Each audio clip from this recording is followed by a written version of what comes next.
In August 2024, Brazil and China celebrate 50 years of diplomatic relations. Over the past 5 decades, these two nations have forged a complex and dynamic partnership, evolving from cautious diplomatic ties to becoming key economic and political allies on the global stage. From trade and technology to cultural exchanges and geopolitical strategies, the Brazil China relationship has left a profound impact on Brazil and on global geopolitics for that matter. My name is Gustavo Ribeiro, I'm the editor in chief of the Brazilian Report, and this is Explaining Brazil.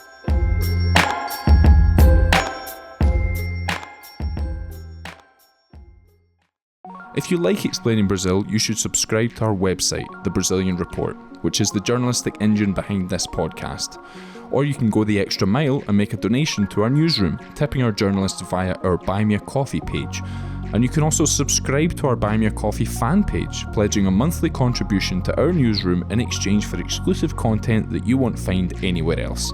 Our Buy Me a Coffee subscribers are Wild Rice, Jaciara de Oliveira, Carson Allen, Gabriel Luca, Andrei Novoseltsev, Pan Ludwig, Leslie Seal, Mark Hillary, Louise Renz, Erwan Menais, Aaron Berger, Kars Vrieswick, Alistair Townsend, Miller Renarcido, Peter Abramson, David Dixon, Jose Ozi Stankovic, Emerging Market Muser, Anna Lund, Peter Suffren, Anderson da Silva, and someone who chose to remain anonymous. And our Buy Me a Coffee members come from all over the world, so please, if we're butchering the pronunciation of your name, please send us an email. If you too believe in the importance of independent journalism, and if you want to hear your name on our podcast, go to buymeacoffee.com/Brazilian Report and subscribe to one of our membership levels. Click on buymeacoffee.com/Brazilian Report to find out more. So in this week's episode, we will explore the history, challenges, and more importantly, the future of this bilateral relationship between Brazil and China. And I'm glad to welcome back, after a long hiatus, Mauricio Santoro, a political scientist and a fellow at the Brazilian Navy's Center for Political and Strategic Studies. Mauricio, glad to have you back on the show. It's been a while. It's nice to talk to you, Gustavo. It's a pleasure. And this is an issue that I like very much because I wrote a book about the Brazil and China relationship. And I would say that nowadays it's the most important diplomatic relationship for Brazil because China alone consumes more than 1/3 of all Brazilians' exports. So it's the most important economic partner. It's also a key investor in Brazil, especially in the sector of electrical energy. And it's also a very significant strategic and political ally for Brazil in the multilateral organizations, such as the United Nations, the World Trade Organization, in the new BRICS groups. So it's a very important relationship, and I think that we still need to understand it better. And I mean, taking your cue, before we talk about the current and future state of this relationship, I'd like to ask you how this relationship began. Because Brazil and China start having diplomatic relations in 1974.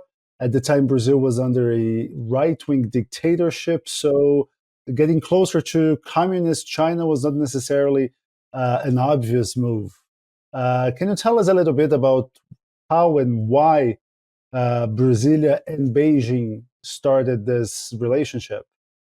Sure. It had a very uncommon beginning because at the time Brazil was ruled by a military dictatorship, anti-communist, anti-Marxist, and China's leader was Mao Zedong, and it was in the final years of the Cultural Revolution. So you couldn't imagine two more different political partners. And so they managed to get together in all these diplomatic negotiations to start the relationship because they understood that despite the differences in ideological regimes, in the domestic governments, they shared many things in the international arena. And Brazil and China saw in each other a key partner in what nowadays we call the Global South, the developing countries. Right? So they understood that they were important to each other and that they would vote more or less in the same way at the United Nations. Although, of course, they had completely different ideological systems, completely different political systems, but they shared these goals. So from the beginning, it was a very political relationship. And at the time, China was not a rich country or a developed country. Far from it. It was one of the poorest countries in the world. But inside the Brazilian government, many people, including the Minister of Foreign Relations, they used the idea that, well, one day China will be a big market for Brazilian products. They actually didn't believe in that at the time, but it was a very useful idea to try to sell the proposal of relationships with China to the more radical wing of the military regime in Brazil, to the more anti-communist leaders in the Brazilian government. Because otherwise, they would never agree to the idea, oh, okay, Brazil and Beijing, they should dialogue, they should open embassies and so on. Okay, let's say that it's because of trade, it's because of the economics. It was not. It was because of international politics. But it was a good idea at the time, a way to bring people together around the negotiation table. And I mean, you mentioned world politics. Richard Nixon, who was the president at the time in the U.S., he went to China in 1972. Did that have a major influence on the Brazilian government as well? I mean, Brazil was never 100% aligned with the U.S., but it was very close to Washington at the time. It's true. The military regime in Brazil had a very complicated relationship with the United States. At the beginning of the dictatorship in Brazil, the United States was a supporter of the new regime. It supported the military coup d'etat in 1964.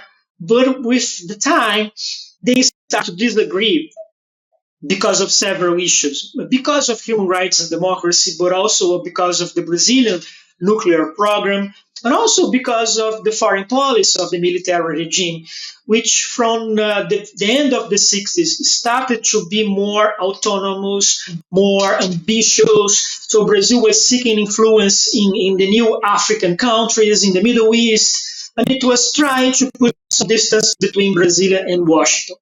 But the United States was very important in the decision to start the relationship with China because of Richard Nixon.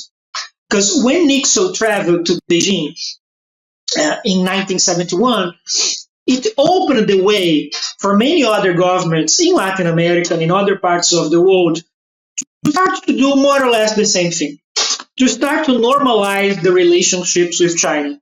And it was not just Brazil, but also Brazil, Mexico, Argentina, Venezuela. They started this rapprochement with China in the 70s because the United States had already opened the way. But what is interesting is that Brazil went far beyond what the Nixon administration was doing at the time. I mean, Nixon traveled to Beijing, okay, but the United States just had formal relationships with China in 1979. And Brazil started 5 years before. China has become a trading juggernaut and is Brazil's head and shoulders leading trading partner, both in terms of imports and exports. But that is more of a recent feature in this relationship, right? It's something about two and a half decades in the making. Before that, before China's entry in the World Trade Organization, but between the 70s and the late 90s, early 2000s, how was that relationship developing? What were the main goals and the main challenges for both countries? So Brazil and China have now 50 years of diplomatic relations. In the first half of that period, the relationship was much more political than economic because trade was very small. Even in the early 1990s, the trade between Brazil and China was just a little more than $1 billion per year, which was very low even for that time. And Brazil used it to sell to China steel mill products and import from China oil. which is more or less the reverse that we have now. Nowadays, Brazil exports commodities to China, and it imports manufacturing products, industrial products. So what was happening in the 70s, in the 80s, in the early 90s was that China was looking to Brazil, and it was trying to learn from the Brazilian experience with high-level growth. The development projects in Brazil, such as the Itaipu Dam, the Carajás mining complex, even the Zona Franca de Manaus, even the export zone in the Amazon, they all had some important lessons for China. And when China began to open its economy from 1978 to 1979, it thought that Brazil was a good model. But at the same time, the Chinese were also concerned about two very serious problems of the Brazilian development model. One was the high inflation. The second was the problem of foreign debt, because Brazil had to receive lots of foreign loans in the 70s in order to ensure a high growth during the dictatorship. And China wanted to avoid that. But anyway, for the good side and for the bad side, China was learning from Brazil. And also in the 80s, Brazil and China decided to start a very innovative program about science and technology, because they decided that they were going to build together one satellite to monitor Earth from above, to help to get data because of, for agriculture, for weather, and so on. And that was something very innovative at the time, because they were both developing countries. They were not rich nations. They were not very industrialized at the time. But they decided to cooperate in this very sophisticated technology. And these programs, they still exist. It has launched now more than 5 satellites. But even so, it was a watershed in how developing nations cooperated with each other in order to achieve technological growth. But then in the 21st century, something very important happened. And China became this huge success story in terms of development. And it started to buy commodities from Brazil. Started to buy food, oil, iron ore from Brazil and from other countries in Latin America and in Africa and in Asia. And it was the beginning of what we now call the global commodity booms of the early 21st century. And that was also something very important for the bilateral relationship. Now, my question is, because China is so important for Brazil's extractive industries and for agribusiness, how has this relationship with Beijing influenced Brazilian domestic policies, especially in areas such as agriculture, infrastructure, and technology? Well, in the beginning, China was not a controversial issue for Brazil domestic politics. We have a consensus that China was an important economic partner, that it was an important political ally, and it wasn't something about that Brazilian political leaders were concerned about. And at the same time, when China started to grow a lot, it was very good for the Brazilian agribusiness sector. China helped to turn Brazil into an agricultural superpower, which Brazil is nowadays. So it was very important for the Brazilian conservative political parties, but also for the Brazilian left, because the Brazilian left always saw China as a very important player in building a multilateral global order, so a global order where the United States and the European Union would be not so powerful as they are today. That power would be more balanced between Latin America, Asia, and Africa. But then we had the Bolsonaro administration, something changed. Because at the time that Bolsonaro was elected president, there was already a very strong anti-China feeling in the United States, in Europe, in other parts of the world. And Bolsonaro embraced this agenda, especially during the pandemic. So he started, both the president and his inner circle, they started to blame China for the coronavirus. They started to say that Brazil's international place was with the West, with the democratic and Christian countries of the West.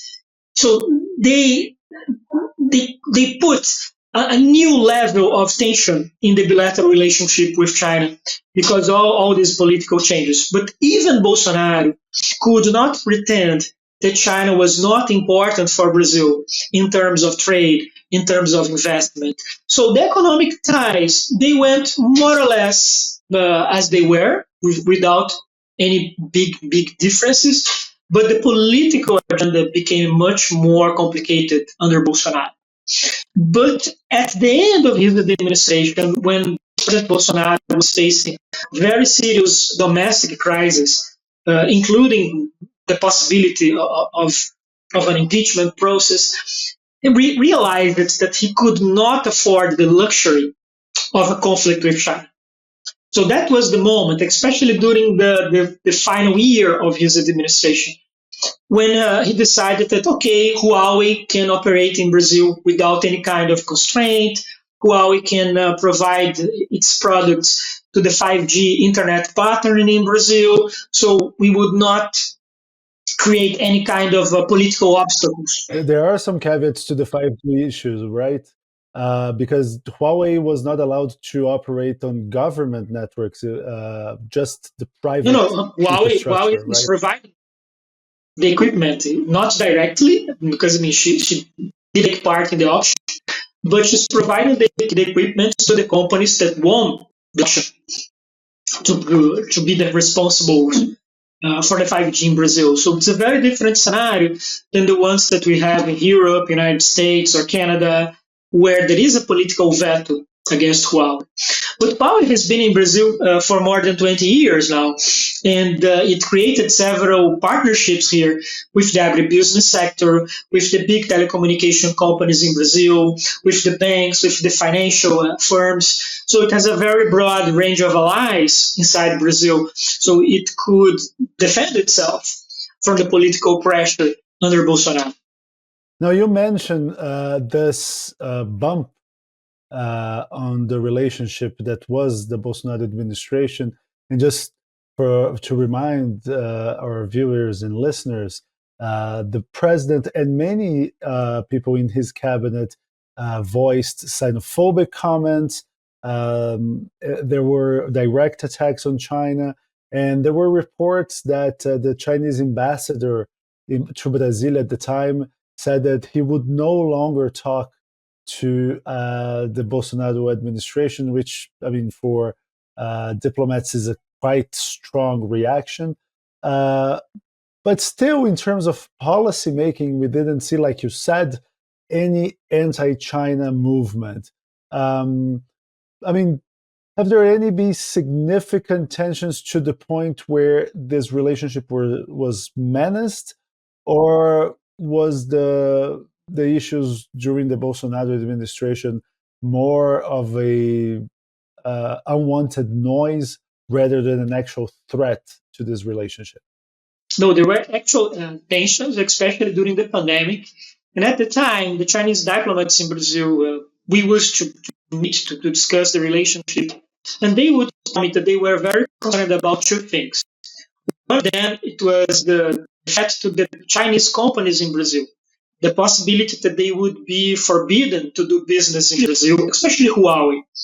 And the second issue was the threat to the Chinese immigrants in Brazil, because there were many people close to President Bolsonaro who were using hate speech against China, against the Chinese on the internet, especially on social media.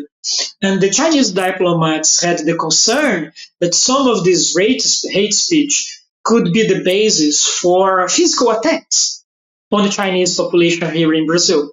And we have more or less 300,000 Chinese immigrants in Brazil. It's not a small group. And in the United States and in other parts of the world, these people were attacked on the streets because of the anti-China feelings during the pandemic.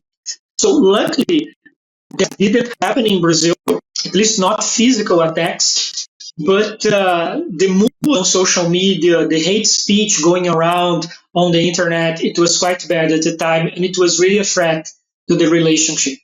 Now, I want to shift our conversation to both Brazil and China's role on the global scene. And one country is quite important to the other aspirations, right? Especially because both countries believe and would profit from the world being more multipolar than it is, and want to counter influence from the US and Europe. Now, Brazil and China are both part of the BRICS alliance, which also includes Russia, India, and South Africa, and recently invited 6 new countries: Argentina, Egypt, Ethiopia, Iran, Saudi Arabia, and the United Arab Emirates. Argentina has since pulled out since the election of Javier Milei last December. But still, we see the BRICS expanding. But is it fair to say that the BRICS has become more and more of a China and co association? It's true. The BRICS nowadays, they are very different from the original idea almost 20 years ago. At the time, it was a smaller group. There was a balance between democracies and authoritarian regimes. And nowadays, with this new expansion, all these new countries that joined the BRICS, they share a very strong relationship with China and usually quite a weak link with Brazil. So we can say that the BRICS now has a more anti-Western tone than it used to be 20 years ago. We have more dictatorships, more authoritarian regimes, and this will probably be a problem for Brazil. It will be more difficult for Brazil to balance the participation in the BRICS with other initiatives that are so important for Brazil. For example, Brazil is seeking interest in the OECD, which is a very Western club, and it's also trying to negotiate a free trade deal with the European Union. So it's not easy to balance all these things in the Brazilian foreign policy. Okay, many of these decisions were the agenda of former Brazilian presidents, such as Michel Temer and Jair Bolsonaro. With Lula, the focus of the Brazilian foreign policy is much more towards the global south. But even so, it can be a problem. And if we look now to the major international crises, the war in Ukraine, the war in the Middle East, or the crisis in Venezuela, it's usually the BRICS at one side and the United States and the European Union on the other side of the conflict. Venezuela is a very strong case because China and Russia, they are supporting President Maduro, and Brazil is trying a more balanced position, say, oh, okay, you say that you won the election, but you need to show all the registers, we really don't trust you that much. But how is that going to play? Brazil is in a very difficult position. And this is part of a larger global trend that the world today is more polarized, is more divided than it used to be 10 years ago, 15 years ago. When Lula was elected president for the first time, China had a very good relationship with the United States, a very good relationship with Europe. Even Russia had that good relationship at the time. And nowadays, Putin is almost an international pariah, at least the West. And the tension between China, the United States, and Europe is much bigger than it used to be. And I think that we are still trying to understand this new scenario in Brazil. But in theory, doesn't that serve to Brazil's interests in the way that Brazil could try to get from each side things that it needs, a little bit like the child from divorced parents, getting what they need from dad and from mom. So, and I mean, like Vargas did in the 40s when it was negotiating which side Brazil would get into World War II, and I mean, Brazilian steel industry was born from that. So, isn't that also a big opportunity presenting itself to Brazil? It's a possibility. It's something that Brazil could profit. But Vargas was a master politician, and he was able to extract all these amazing agreements from the United States and from Nazi Germany. But even Vargas, at the end of the day, had to choose. And he chose the United States. He chose it to fight the Second World War with the Allies. And the question is, what Brazil is going to do? Because, of course, we don't know what's going to happen in the future. We don't know if there's going to be a war between China and the United States because of Taiwan, because of the South China Sea. But this is a possibility. This is a risk for Brazil. And now, the biggest threat to the Brazilian-Chinese relationship is not exactly what's going to happen in Brasilia or in Beijing, but how this global scenario, which is much more difficult now, is going to affect the bilateral relationship. Because, okay, from the economic point of view, China now is much more important to Brazil than the United States and the European Union. But from the political point of view, from the cultural point of view, we are still a country that's very close to the United States, that is very close to Europe. And it's not easy for any Brazilian president to balance all these conflicting powers. It could be something good for Brazil, but it would be a huge challenge for any Brazilian president. Now, Brazil has been one of the leading destinations of Chinese foreign investment. But Brazil has yet to join the Belt and Road Initiative. It has been reluctant to formally join it, despite receiving a lot of Chinese investment in infrastructure. Why do you think that happens? And I mean, the government's whip in the House recently said that Brazil would formally join the Belt and Road Initiative. Then the government backpedaled. How do you see this playing out? Now, actually, I discussed that a lot with Brazilian diplomats, why Brazil is not in the Belt and Road. And what they told me is that Brazil already receives lots of Chinese foreign investment. So even if Brazil joined the Belt and Road Initiative, it wouldn't change that so much. The situation is already good enough for Brazil. And another reason is that when Brazil is discussing Chinese investment, it usually does so in the bilateral institutions. So Brazil and China had a joint commission called COSBAN to manage the bilateral relationship. And of course, in the COSBAN, Brazil and China can talk to each other without any other countries meddling, taking part in this conversation. And this works very well for Brazil. But if Brazil joined the Belt and Road, it would be this huge debate with more than 100 countries. It's a little bit like the situation that Brazil is facing now in the BRICS. That Brazil now has to negotiate with Saudi Arabia, with Iran, with Egypt. It's a much more complicated game. So it really wouldn't be that interesting for Brazil.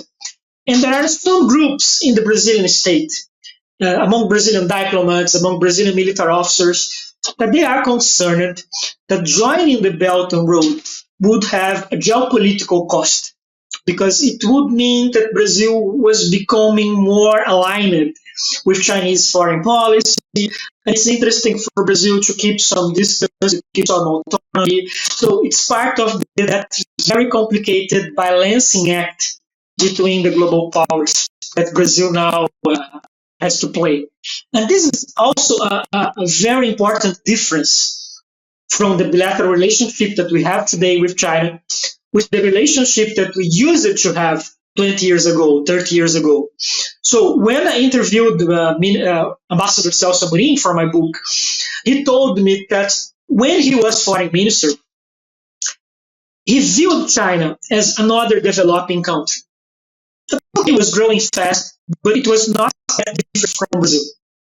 And nowadays, he thinks China is a global power. It's not a normal developing country anymore. It's playing a different game.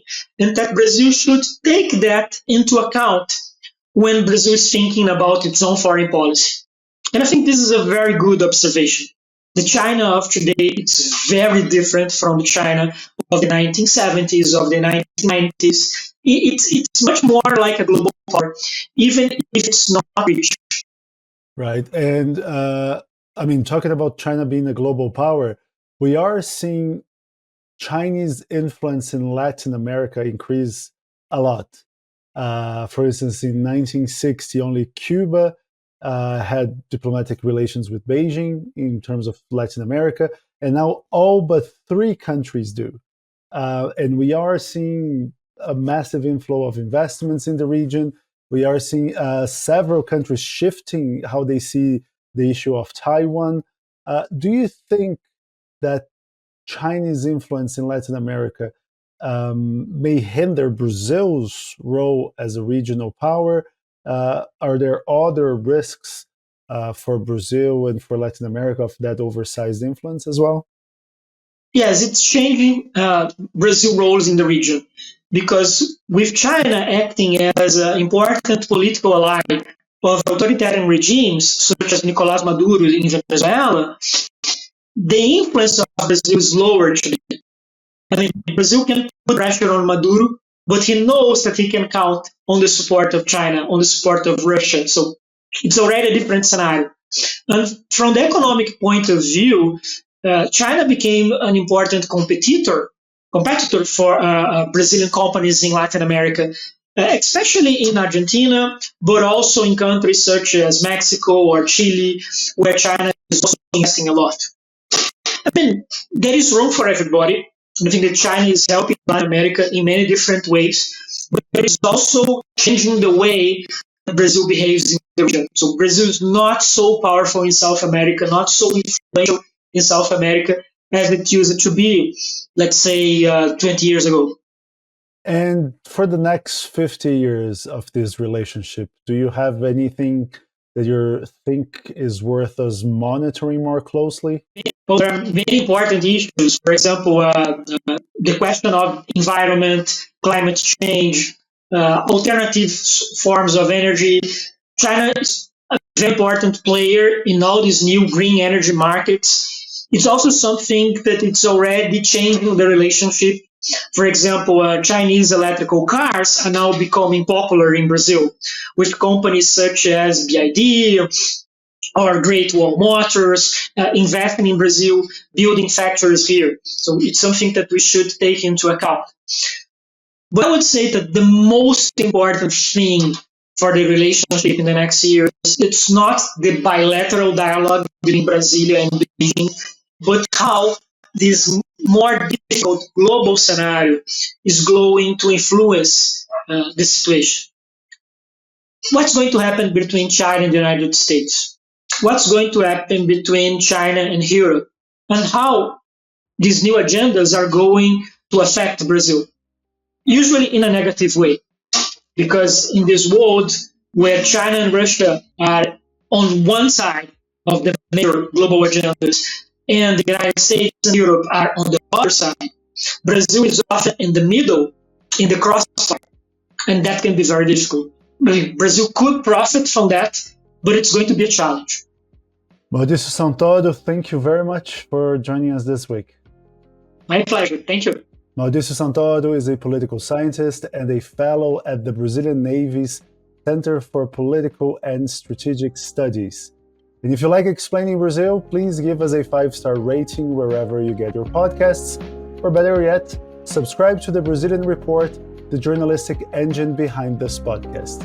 We have a subscription-based business model, and your memberships fuel our journalism and keep us going and growing. And our work has been recognized for its quality. We have won several international awards, and more recently, we were named the best news website in the Americas for a small or local newsroom by the World Association of News Publishers, (ONE-IFRA). So to continue doing this work, we need your support. Please go to Brazilian.report/subscribe. I'm Gustavo Ribeiro. Thanks for listening. Explaining Brazil will be back next week.